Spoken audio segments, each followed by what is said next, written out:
Las sinceras intenciones significa tener presente en el corazón que la razón por la cual estamos realizando este buen hecho es porque nosotros queremos la recompensa. Entonces, alhamdulillah, le damos gracias a Dios y estamos felices que hemos sido guiados a aceptar el Islam, porque el Islam es la más grande bendición. Entonces nosotros estamos felices y agradecidos a Dios que hemos sido guiados a la verdad, que nuestros corazones han sido abiertos a la verdad del Islam y han aceptado el Islam. Y también le damos gracias a Dios y somos agradecidos y estamos felices que hemos tenido el acceso, que Dios nos ha facilitado a nosotros a tener el acceso al conocimiento islámico verificado y auténtico. Porque el conocimiento islámico tiene que ser autenticado, tiene que ser validado a través de las cadenas de narración. Entonces, la persona que no tiene las cadenas de narración, esta persona no tendría la información auténtica confirmada para él.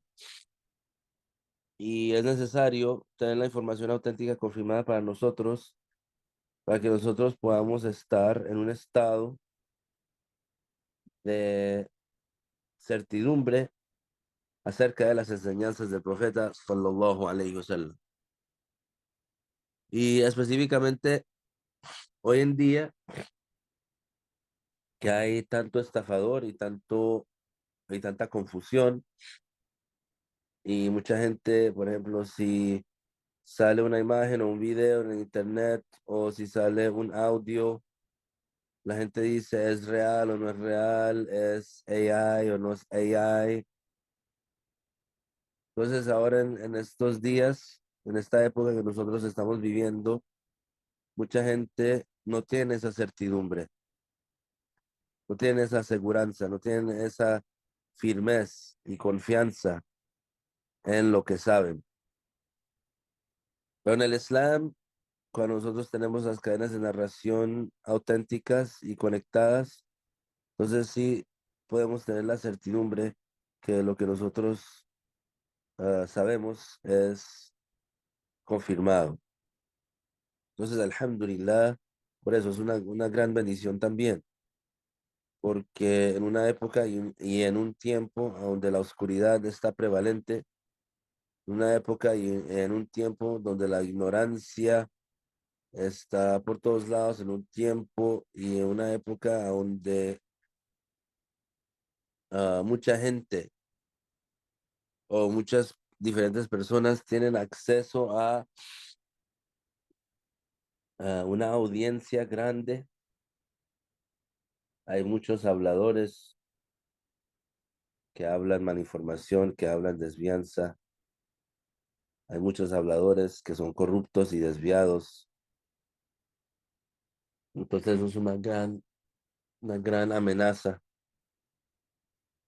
para las personas que no tienen el conocimiento, para las personas que no tienen la información correcta. Pero la persona que tiene la información correcta, la persona que se fortalece con el conocimiento de Ahlus Sunnati wal Jama'a, esa persona siempre va a estar en tierra firme.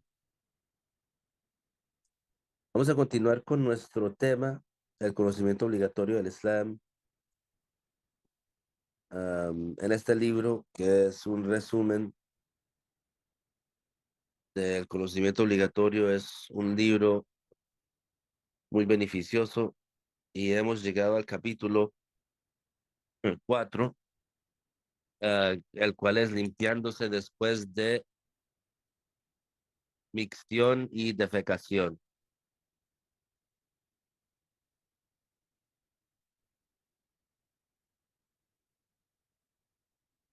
Entonces, esto es el istinja.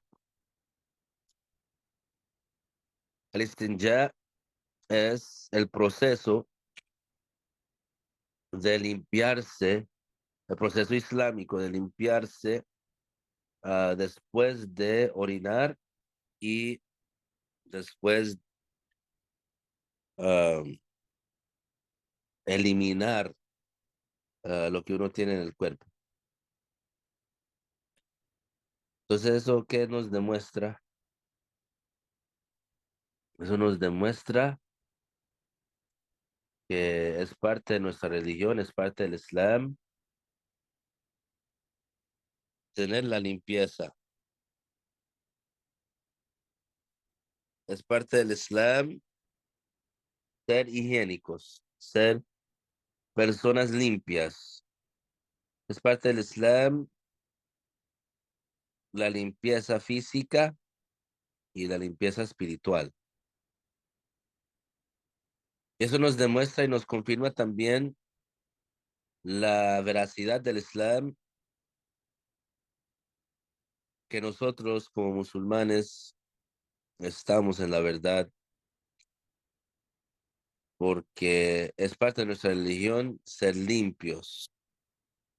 Entonces, es obligatorio, dice el autor, es obligatorio realizar istinja después de la emisión de cualquier materia mojada por las salidas eliminatorias, excepto el maní.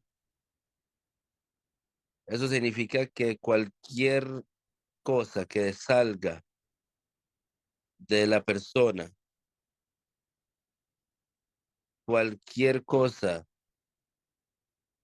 que sea mojada, que salga del ser humano por sus salidas eliminatorias, las cuales son por el frente y por detrás, el ano y la, ah, la salida del pene del varón, y para la mujer, el, la entrada de la vagina y también la salida de la orina, esos dos lugares, cualquier cosa mojada, cualquier materia mojada que salga de esos lugares, excepto el maní, tiene que ser limpiado antes de rezar, haciendo el proceso que se llama istinja.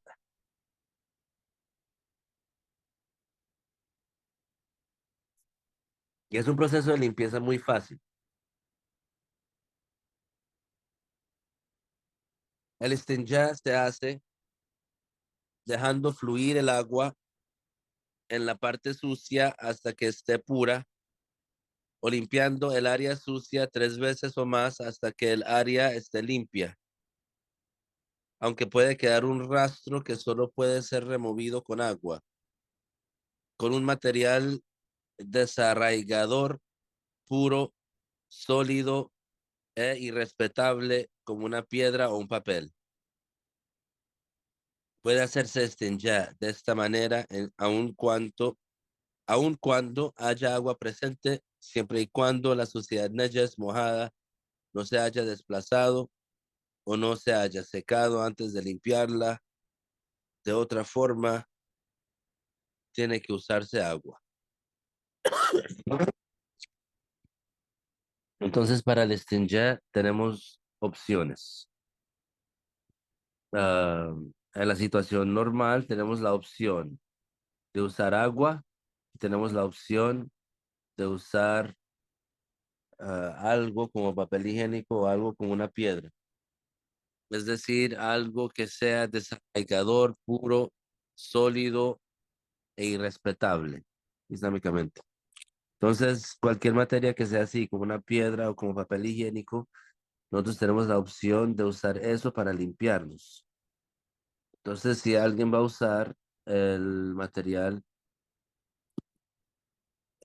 ah, disculpa, si alguien va a usar el material que es como una piedra o el papel higiénico, entonces él se tiene que asegurar que él limpia ese lugar por lo menos 3 veces, aunque después de la primera vez se limpia el lugar y no salga cualquier rostro de suciedad. Por lo menos tiene que limpiarse 2 veces más. Pero si se limpia, por ejemplo, 3 veces y todavía ve que queda un rostro o que hay una suciedad ahí, entonces él sigue limpiando hasta que, ah, hasta que ya no tenga más suciedad, hasta que ese lugar se limpie, ese lugar esté limpio. Aunque puede quedar un rastro que solo puede ser removido con agua, es decir, en realidad para que sea purificado tiene que ser, se tiene que usar agua, porque el agua es la única materia que es purificante. Es decir, es el instrumento de purificación. El agua es el que purifica. Entonces, si esa persona no usa agua y solamente usa el papel higiénico, entonces va a quedar un rostro de esa suciedad ahí que solamente se puede quitar con agua. Pero ese rostro es perdonado. Es decir, no no hace que la persona sea considerada que no se ha limpiado. Entonces, en el Islam, uno se tiene que limpiar bien. Es decir, no somos como los no musulmanes que inmediatamente después de terminar en el baño, ellos se ponen los pantalones sin limpiarse y sin nada. Eso es muy feo. Y eso sí es un pecado.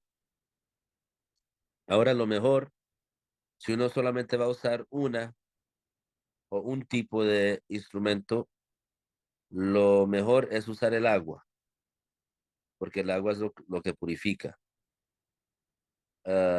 Y lo ideal es primero usar el papel higiénico, después usar el agua. Entonces, con el papel higiénico uno se limpia, y se limpia, se limpia, se limpia hasta que no vea nada en el papel higiénico, después usa el agua. Eso es lo ideal. Pero si solamente vas a escoger uno entre los dos, lo mejor es usar el agua. Pero es válido usar el papel higiénico sin agua, aunque uno tenga agua. Pero hay ciertas condiciones para que eso sea válido. Tiene que ser que la suciedad Nayas que le salió, por ejemplo, como la orina,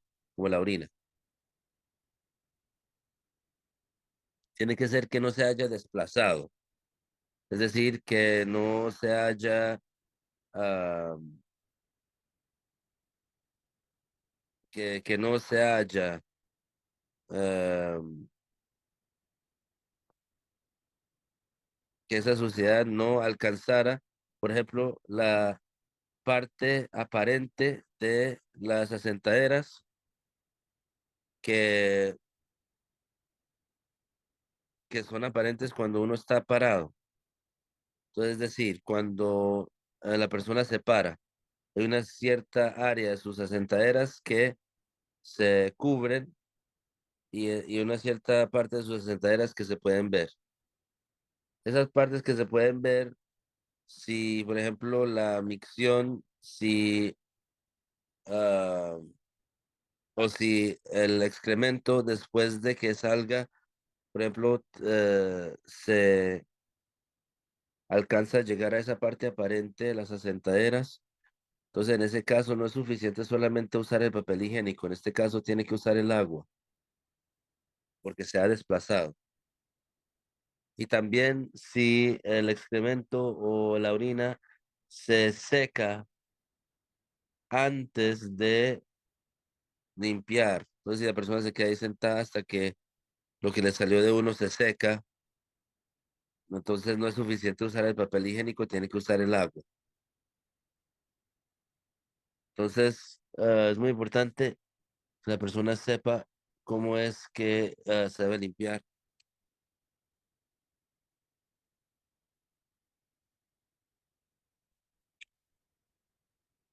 ¿Hay alguna pregunta acerca de eso antes de continuar con el segundo capítulo?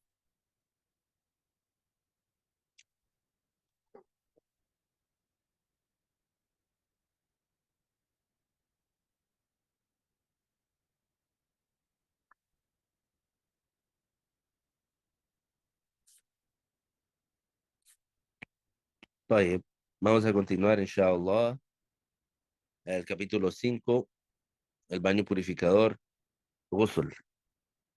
Entre las condiciones del rezo está la purificación del estado de impureza ritual Hadath Akbar. Esta purificación se hace tomando el baño purificador, ghusl. La purificación seca, tayammum, se hace cuando uno no puede realizar el ghusl. Es requerido de uno realizar el baño purificador después de que cualquiera de estas cinco cosas ocurra. Primero, la emisión de maní. Segundo, la copulación. Tercero, terminación del sangrado menstrual, haid. Cuarto, terminación del sangrado de posparto, nifas. Y el quinto es el parto.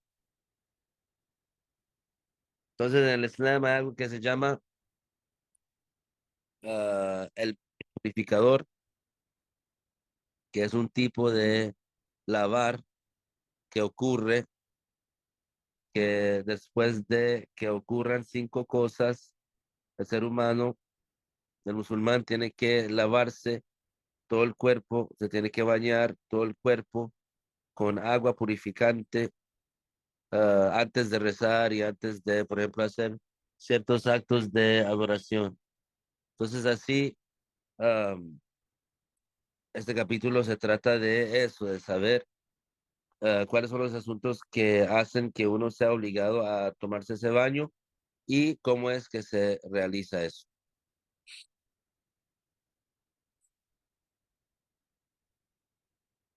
Y también ese capítulo nos dice que cuando el ser humano no tiene agua para usar o no es capaz de usar el agua por una razón física o por una razón, por ejemplo, si va a donde el lugar donde se busca el agua, lo mata. En ese caso, el musulmán tiene la opción o ah, tiene la solución de hacer tayammum, que es una purificación seca, es decir, que ese musulmán, en vez de usar el agua, ¿qué es lo que hace? Él usa una tierra natural que es polvosa, que tiene polvo, y hace un proceso específico. Y ya va a venir la explicación de eso. Pero primero vamos a explicar los integrantes del baño purificador. Los integrantes del baño purificador son dos. Entonces es más, tienen menos integrantes que el vudú. El vudú necesita se lavar la cara, las manos, hasta con los codos, pasarse la mano mojada por la cabeza, lavarse los pies, hasta los tobillos, incluyendo los tobillos, y seguir ese orden. Pero para el ghusl, el baño purificatorio, solamente se necesitan dos cosas. La primera es tener la intención de aclararse del estado mayor de impureza ritual, hadath al-akbar, una intención similar. Entonces, la intención, ya como saben, es necesaria para la validez del acto. Entonces, si la persona va a hacer un acto en el Islam, un acto de adoración, tal como el ayuno, tal como el rezo, tal como pagar zakat, tal como ir al Hajj, peregrinaje, tal como dar caridad, para que el acto sea válido, se necesita una intención y también para que reciba recompensa por el acto necesita también una buena intención, una sincera intención. Entonces, en este caso, para la validez del baño purificador, se necesita la intención de que la persona está aclarándose del estado mayor de impureza ritual, es decir, al-hadath al-akbar. Ese término en árabe, al-hadath al-akbar, significa, um, significa que uno está limpiándose o uno está um, aclarándose de ese estado. Porque después de que cualquiera de esas cinco cosas ocurran, el musulmán estaría en ese estado, en el cual es el estado de impureza mayor ritual o el estado mayor de impureza ritual. Entonces, en ese caso, si él tiene esa intención cuando hace el baño purificador y dice, por ejemplo, en su corazón, yo ahora estoy aclarándome del estado mayor de impureza ritual, entonces así es una intención sincera. También si él tiene en su corazón, yo ahora estoy realizando el baño purificador, el ghusl obligatorio, también eso es una intención. Y así, cualquier intención que sea similar a eso, sea válida, tiene que tener una intención válida. Y el segundo integrante para la validez del baño purificador es lavar el cuerpo completo con agua, incluyendo la piel y el pelo, aunque el pelo sea abundante. Entonces, lo que el musulmán tiene que hacer es limpiarse o bañarse completamente. Ah, tiene que hacer que el agua pase o que el agua corra sobre todo su cuerpo entero, todo su cuerpo aparente entero. Entonces no es una condición que sea adentro de la nariz o adentro de la boca. En la escuela de ley de Shafii, uno no tiene que meterse agua dentro de la nariz o dentro de la boca, pero se tiene que asegurar que toda la parte aparente de su cuerpo sea mojada. Entonces, por ejemplo, debajo de debajo de los brazos, am, si la persona tiene como fondos de gordura, tiene que tiene que asegurarse que el agua llegue entre esos fondos. Si la persona, digamos, tiene un hueco ah, un hueco de arete, entonces en ese caso él solamente tiene que asegurarse que le hace una presión ahí en el hueco para asegurarse que el agua entró. Y así, por ejemplo, el hombre que no es circuncisado se tiene que pelar la capa de el pene y lavarse en esa área. Por ejemplo, la mujer tiene que asegurarse que la parte aparente de su vagina sea lavada. Por ejemplo, la persona tiene que asegurarse que el agua llegue entre sus asentaderas. Entonces, eso es la parte aparente del cuerpo.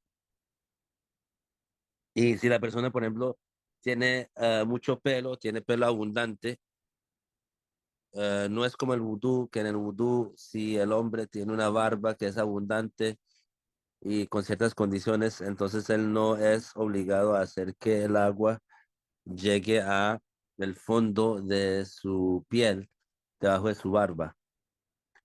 Entonces, en el ghusl no hay nada así, aunque la persona tenga un pelo abundante, tiene que lavarse el pelo y la piel que está abajo es el pelo.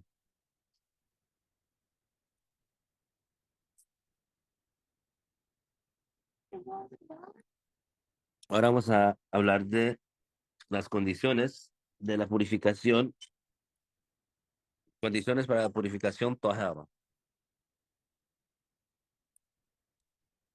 Las condiciones para que la purificación de uno sea válida son ser musulmán, estar en la edad de discriminación mental, mumayyiz, remover cualquier cosa que prevenga que el agua llegue a la parte que debe ser lavada, dejar que el agua corra en la parte que debe ser lavada.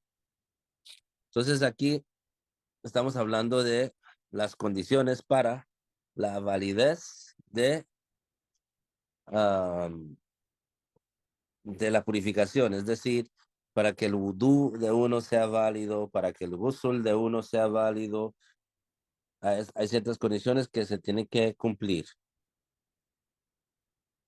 ¿Cuáles son esas condiciones? Ahora las estamos mencionando. Primero dijimos ser musulmán. Significa que la persona que no es musulmán no puede tener una purificación válida. Es decir, si la persona no es musulmana, no puede hacer vudú. La persona que no es musulmana no puede hacer vudú. La persona que es, am, la persona, la persona que no es musulmana no puede hacer el baño purificatorio.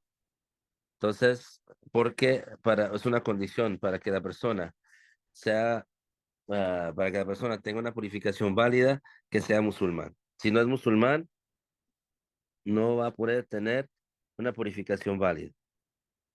La segunda condición es estar en la edad de discriminación mental, mumeyes, es decir, llegar a una edad en que esa persona ya tenga la capacidad de distinguir entre las cosas que le preguntan y puede responder de acuerdo a su entendimiento.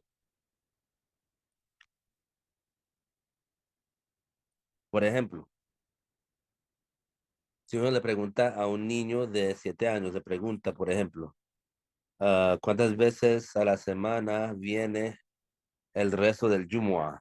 Entonces él puede saber que el rezo del Jumu'ah ocurre cada viernes y solamente hay un viernes en la semana, entonces él puede responder que solamente una vez a la semana, por entendimiento. Si uno le pregunta a un niño de 7 años, ¿cuántas veces al año viene Ramadán? Él puede saber, Ramadán es un mes del año lunar y es el mes noveno y solamente ocurre una vez al año, entonces él puede responder.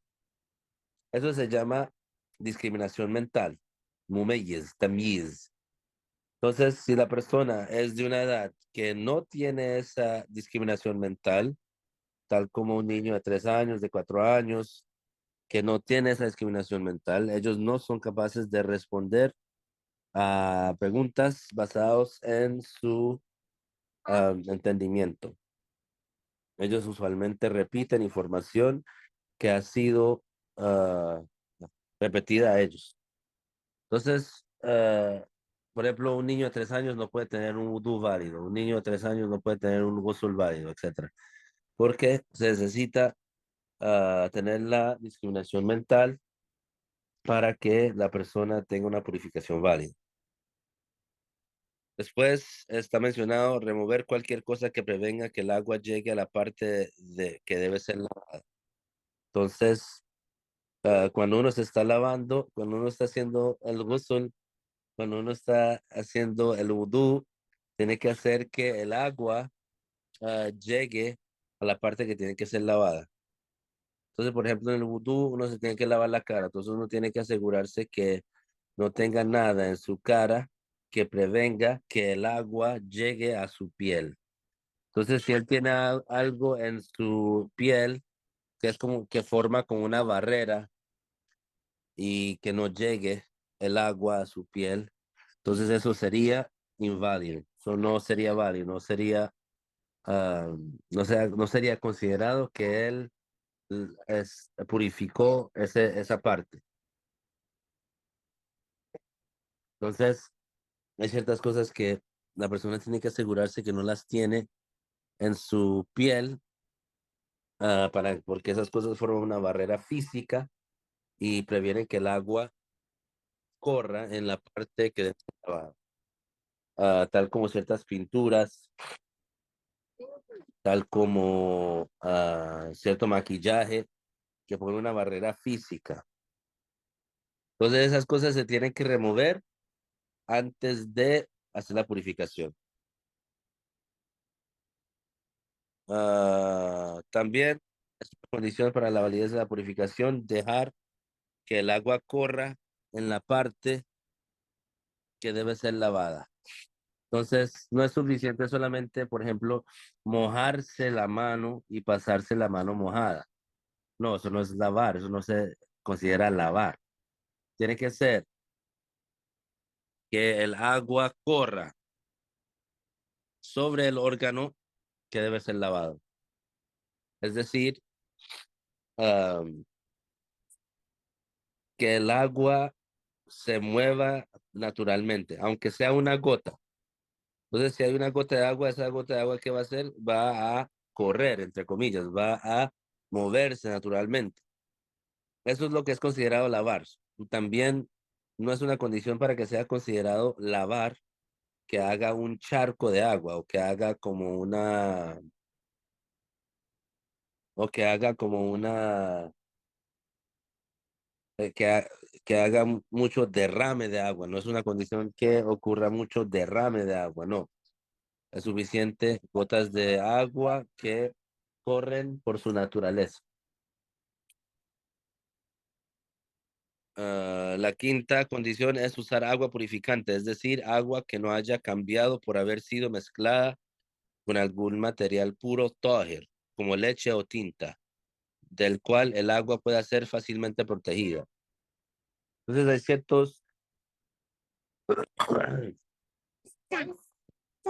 hay ciertos materiales que son puros. Esos materiales puros pueden ser fácilmente am, protegidos o pueden ser fácilmente, es fácil que esas cosas no caigan en el agua. Es fácil prevenir que esos materiales caigan en el agua.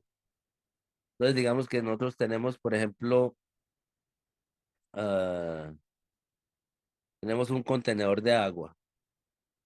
Es fácil para nosotros si nosotros queremos que esa agua se quede pura, porque si nosotros queremos que esa agua se quede no mezclada, es fácil proteger esa agua de que le caiga leche o que le caiga tinta o que le caiga azúcar o que le caiga té o que le caiga cualquier otra cosa que sea pura. Porque si, por ejemplo, le ponemos leche en el agua y cuando esa leche se mezcla con el agua, entonces ya no es agua solamente.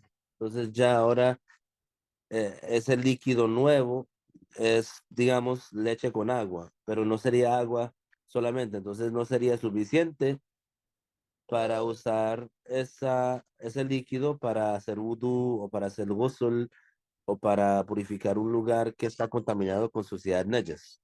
Porque la condición para la purificación que sea válida es usar agua purificante.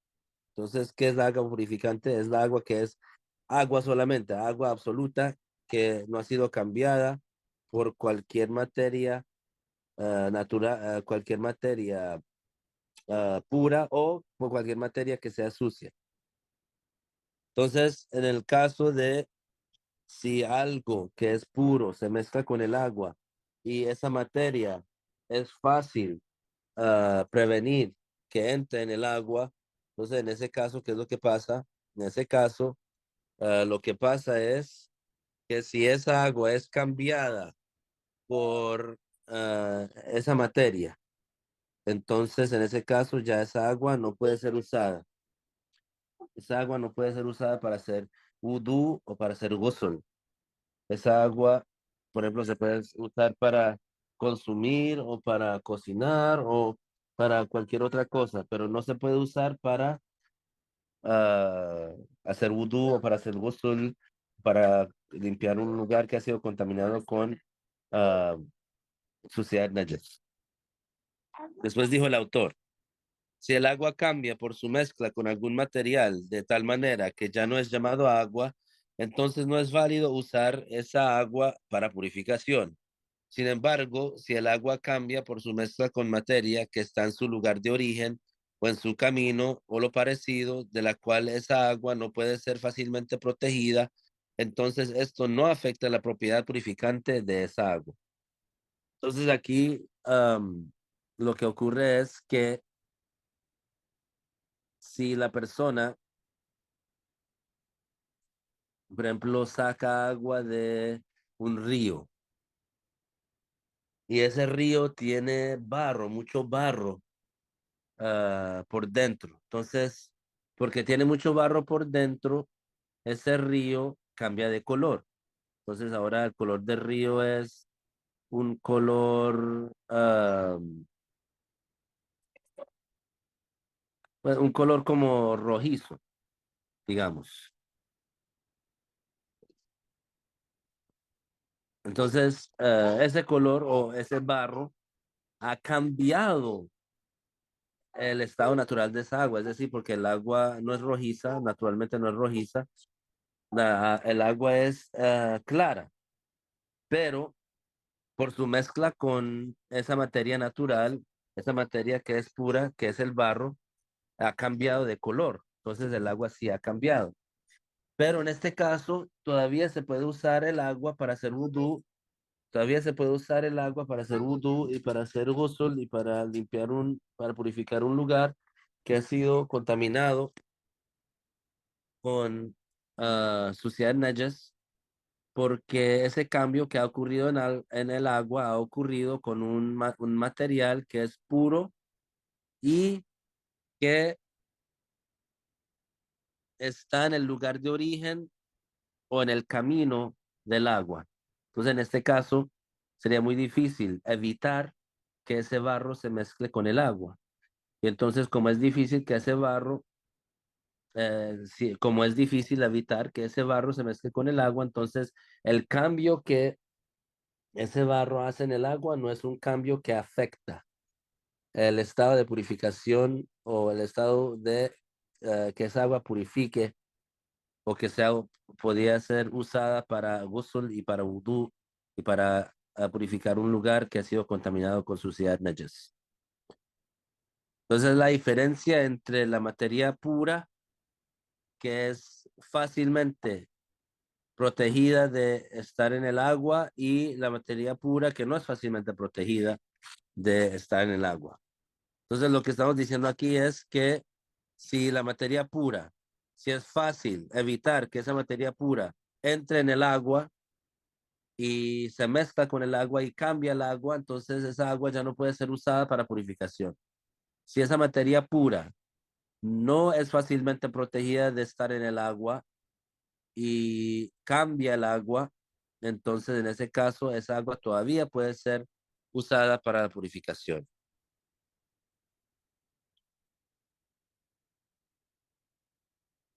Y inshallah en la próxima clase vamos a hablar de eh, si el agua es mezclada con una suciedad najas, si el agua es más de 2 kullah, que es una medida de cantidad que es aproximadamente 190 litros de agua.